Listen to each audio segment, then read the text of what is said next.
skikkelig glad for at jeg rakk å komme tilbake til middagen din. Og så er jeg også veldig nervøs, fordi siden jeg hørte om deg for første gang i 2011, så har jeg tenkt at han der må jo ha Norges aller beste stemme. Og jeg har valgt å tolke Stay With Me. Et stykk nervøs tiks her nå.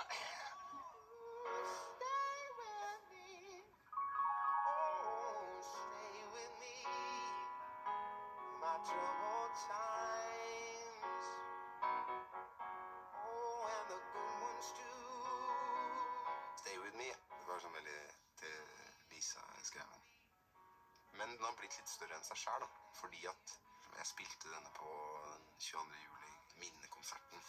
Den ble litt sånn nasjonal sørgevis omtrent. Nå var jeg nervøs, altså. Nå skjelver jeg faktisk.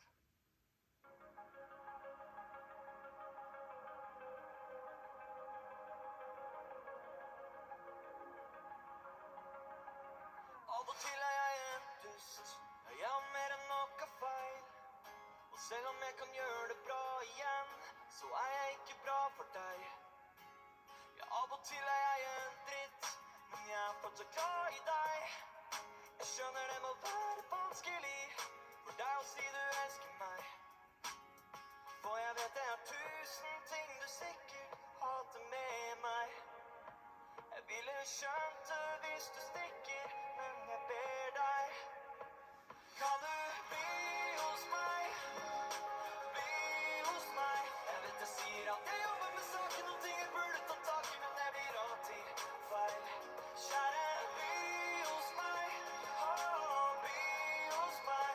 For jeg dauer om du ikke er min. Vi trenger bare litt tid, og så vil alt bli greit. Vi sier ting vi ikke mener, som bare lager mer problemer. Og jeg vil egentlig bare danse på rosen med deg morgen til kveld, men jeg kan ikke være noen annen meg selv. For hver gang jeg går til høyre, føler jeg burde gått til venstre. Og hver gang jeg prøver være den du vil, føler jeg meg som et annet menneske. Og jeg vet det er 1000 ting du sikkert hater med meg. Men hvis dette her er siste gang jeg ser deg, kan du bli hos meg? Bli hos meg. Jeg vet jeg sier at jeg jobber med saken og ting jeg burde ta tak i, men det blir alltid feil. Kjære, bli hos meg.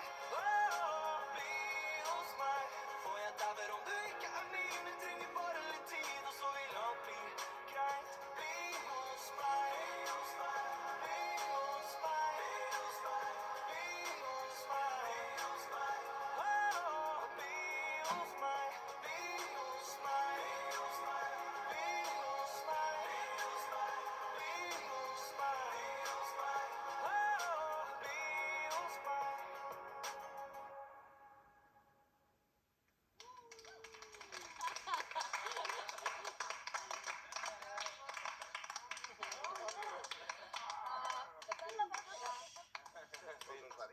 Det var veldig kult. Tusen takk. Altså, jeg elsker det. Ja. Visst fanken. Det var godt. Jævla hardt. Det var ikke så hardt. Det er bare mye lyd i neven, ok?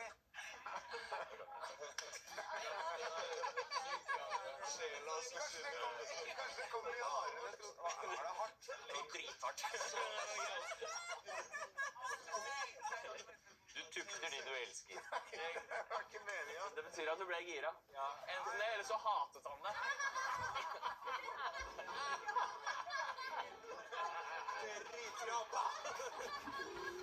Jarle er jo et musikalsk geni. Når du ser han synge og du ser han spille, så er det nesten som han får lyst til å gi opp. For han er bare så god. Så ikke minst så er han er så fin fyr.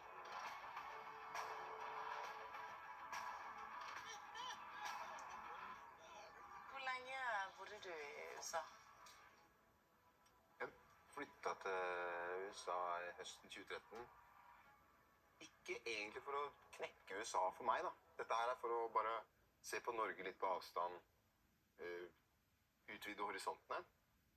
Men Per Eirik, han blir med. Han skal flytte til USA, han også.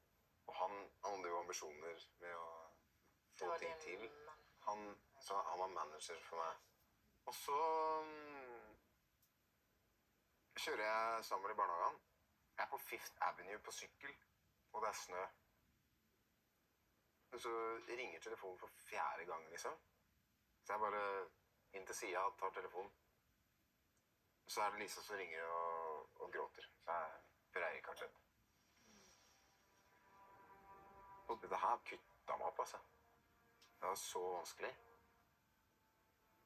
Det er han som har vært motoren i hele apparatet og fått det dit det er nå. Nydelig fyr, altså. Helt nydelig fyr. Og det var skikkelig vanskelig. Da satt jeg i New York, og det var rett før jeg skulle slippe den 3. skiva mi, Islander-plata. Og så blir jeg bare ekstremt redd, da. Fordi at jeg så liksom for meg at alt man hadde jobbet for, hadde bare vært hjemme og i trygge omgivelser. Jeg var trygg i New York, men Per Eirik hadde tatt dette til et nivå som jeg følte jeg var out of my league. Men det var release var line up, turnéer var line up. Og det gikk månedsvis før jeg egentlig fikk sørge over dette her i det hele tatt. Og når sorgreaksjonen endelig kommer, så er det på første dag av The Major USA-turné. Jeg våkner opp i Austin, skal spille på Austin City Limits, som er en svær festival. Og er helt... Jeg klarer ikke å bevege meg, så jeg klarer ikke å stå opp. Jeg har ikke noen krefter til å løfte hendene engang. Så hvordan skal jeg få til å spille konserter? Og det er sinnssykt mange konserter line up. Så jeg må bare time out. Må bare hjem. Og så midt i dette hele da, så var Grammy nominert. Wow. For den skiva som kom ut. Og jeg tenkte, det er den Så det sånn var en shortliste. skiva som ble liksom ikke så populært mottatt i Norge, Ikke ikke sant? det hele tatt. Typisk. Det var floppen etter Solidarity Breaks. Ja. Nå er han som første ikke-amerikanske artist nominert til verdens største musikkpris, Grammy Awards, i kategorien beste R&B-album, samme storheter som Tony Braxton og Aloe Black. Jeg er jo han som ingen har hørt om. Det er jo veldig, veldig merkelig. Det er jo hvor mange R&B-plater gis ut i USA. Det er jo sinnssykt mange. Så det å komme inn på topp 5 der er helt sykt.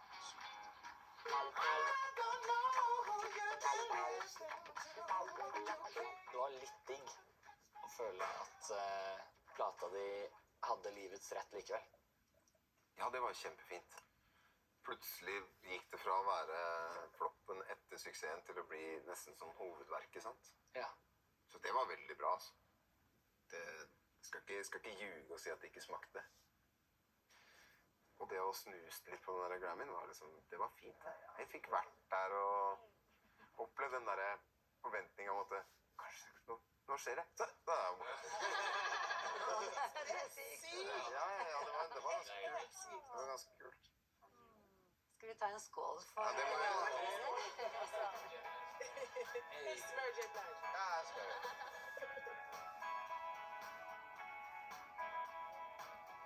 Klarte du å holde liksom Jarle i skinnet, eller skjedde det med deg sånn som det gjør med de fleste, at når suksess kommer, så begynner man å miste seg selv og bli litt sånn... Begynner å gjøre sånne ting som stjerner gjør. Jeg har nok tilbøyeligheter til det, men det er bra jording å komme hjem til Lillegutt, for han gir jo blanke fankene om du nettopp har vært og spilt Det er så bra. i Paris, liksom. Men jeg har alltid likt forskjellen mellom bakkekontakt og sveving, da.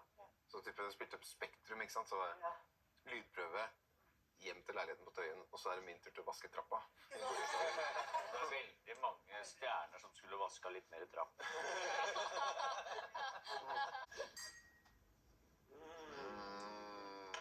Du er jo et musikalsk geni. Finne en låt, tolke, det var ikke så lett, ass. Alt er sånn superbra. Snublet over en låt som traff meg skikkelig. Du tar opp veldig viktige emner, og måten du skildrer det på fikk meg til å tenke på mennesker som er i samfunnet, men som vi bare går forbi og bare tar for gitt, basically. Så jeg valgte å tolke We Have a Dream, men på min måte. Nå kommer jeg hjem tilbake til Oslo, og jeg går i gatene. Dette er det jeg ser.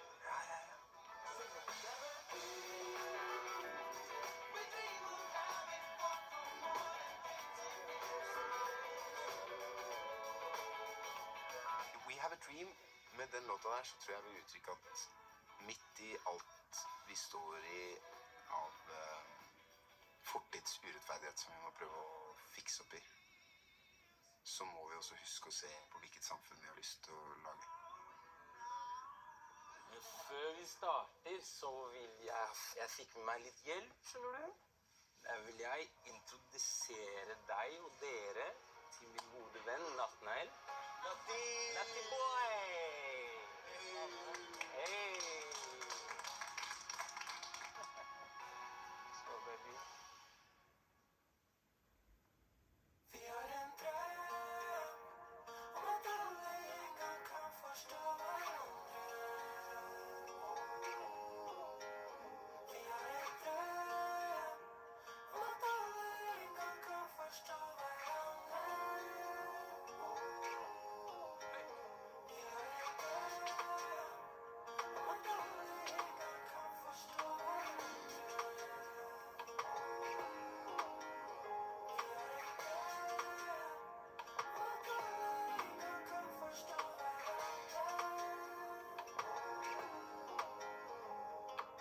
Har tunge øyelokk og røde øyne. Lei av å tigge etter det jeg fortjener. Måtte selge et blad som ingen leser. Dama måtte selge av for å tjene penger. Hun lever ikke lenger. Jeg solgte min sjel for rus og ble helt rusavhengig. En del av meg er død sammen med henne. Shit som jeg savner henne. Sett deg ned og snakk litt med meg, for dere dømmer meg sånn. Jeg vil egentlig ikke leve. Si meg, hva tenker du når du ser meg? Se ned på meg mens du går. Går. Vi har en drøm om at alle en gang kan forstå hverandre. Vi har en drøm om at alle en gang kan forstå hverandre. Helt ute, kalde hender. Vil kjenne varme, kunne trengt venner. Har ingen igjen lenger. Barnet går forbi meg som om jeg ikke eksisterer. Og det gjør så vondt. Det er nok bare fordi jeg skulle ønske jeg kunne snu tiden og gi de råd, tro, kjærlighet og Sett deg ned og snakk litt med meg, for dere dømmer meg sånn. Jeg vil egentlig ikke leve.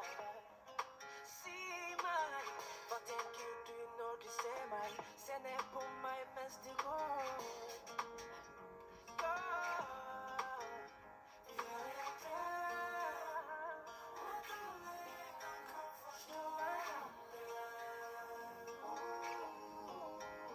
Vi har en drøm om at alle en gang kan forstå hverandre. Vi har en drøm om at alle en gang kan forstå hverandre. Vi har en drøm om at alle en gang kan forstå hverandre.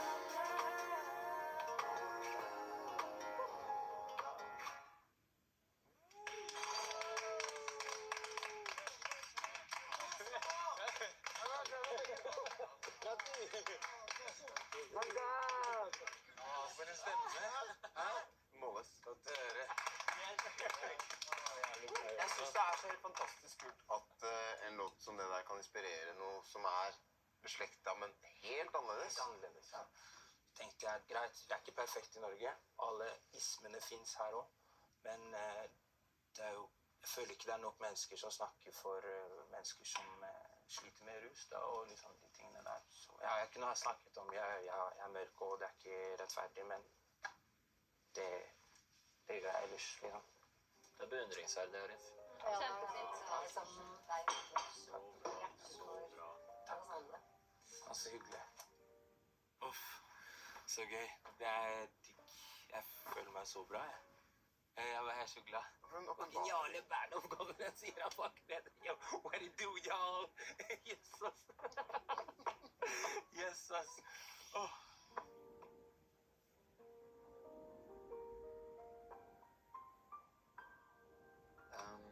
Ventilen din, Jarle, har du en greie med at du tviler på deg selv, eller at du har gjort det? Med? Spikeren på huet. Er du bra nok for deg selv? Jeg er veldig usikker. Da er du nok ikke det. Også blant de tingene som jeg er usikker på. Jeg kan slite med å se at det jeg gjør har viktighet. Sånne ting som 22. juli, både den konserten som var ganske en måned etter at det skjedde, og den 10-årsmarkeringen, og det å være med på sånne ting, hvor musikk blir viktig i en større sammenheng, det er bra for meg, da, for da blir jeg påminnet om at du holder på med noe som ikke er bare din egen andedam, ikke sant? Og det er jo på sett og vis gitaren som er sentral for min selvtillitsbygging, da. Og når det er fælt, sånn som da hadde en knekk for et par-tre år siden, og bare satt i slåbroken og ville løse kryssord, liksom. Det var det eneste jeg hadde energi til å gjøre, så er det en veldig fundamental tvil på egen verdi som kommer fram. Så dette med tvil. Tvil er jo insane viktig i Jarles forming av både seg selv og omgivelsene. Jeg har tenkt at det er en veldig positiv kraft hos han. Men det blir jo vanskelig for deg. Det er vanskelig å holde seg åpen hele tiden. Det er jo, tenker jeg, Jarle i et nøtteskall, holde seg åpen hele tiden. Være omfavnende. Omfavnende for alle. Det er jo alltid sånn at man møter folk som bare er helt fantastisk. Og det er jo fordi at han går inn i det med den åpenheten som han har. Han setter ikke noen grenser for en oppfatning av folk. La alltid tvilen komme til gode, da. Jeg liker det.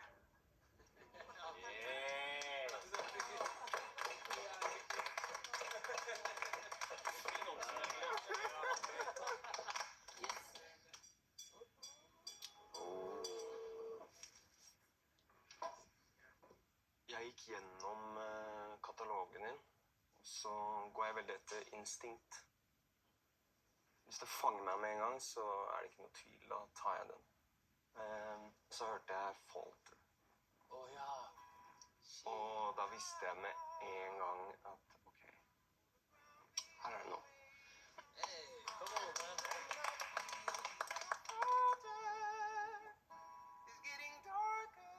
Folter er rett og slett å sitte i et møte med plateselskap, og så sier de, hva måtte du, skulle du ikke lage en sånn rolig låt?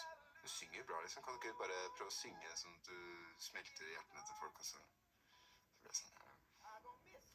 Så drar jeg hjem, og så tenker jeg, nå skal han faen meg få. Sitte. Jeg skulle spilt den for de folka, så sa de, ja. Ikke noe hit akkurat, da. Det blir jo en ganske god hit, det. 4,1 millioner streamer. Er det sant? Ja. Wow. Ja, det visste jeg ikke, faktisk. Det er et hav av følelser inne i bildet her.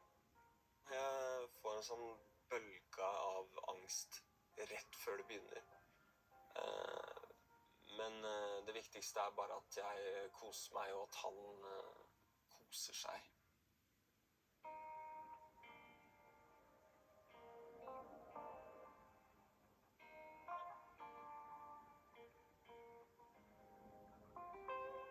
Tenk at du får til helt umulige ting.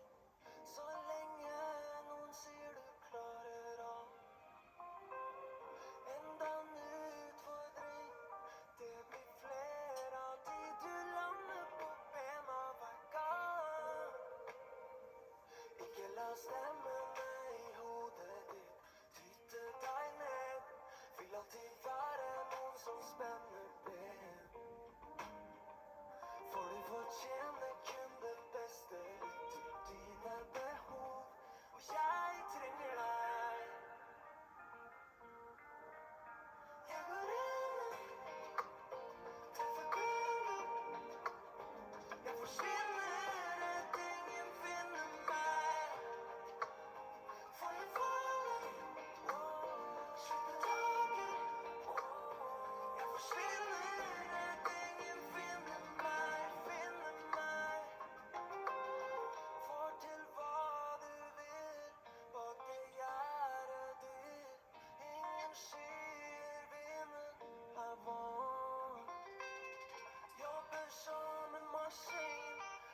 kjent deg i et døgn, og det føles som lenger enn 10 år. Det er en ære å koble deg. Velkommen inn i bobla.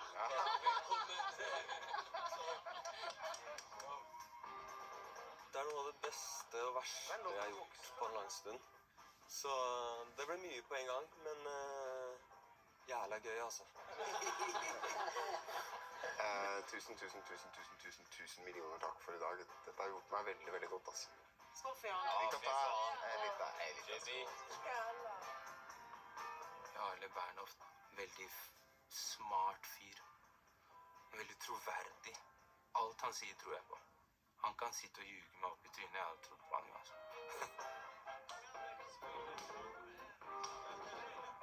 Altså, den dagen her kunne jeg kunne ikke bedt om noe bedre dag, egentlig. Altså. Så det er bare å takke. Jeg er djupt takknemlig.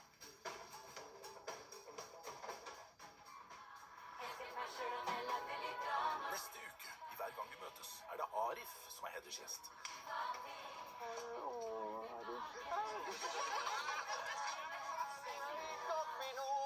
Jeg finner ut fiks på et hotell der han bor. Arif, han er kanskje en av de som har overrasket meg mest, egentlig. Hans historie, da. Det er helt forferdelig, og det gjør så vondt. Og så hører jeg den bilen bare... Jævla neger, vi skal drepe deg! Nok av historier der. Dessverre. Så han bare... Du er ikke sønnen min. Til sist han så gikk han, så jeg han ikke på 15 år.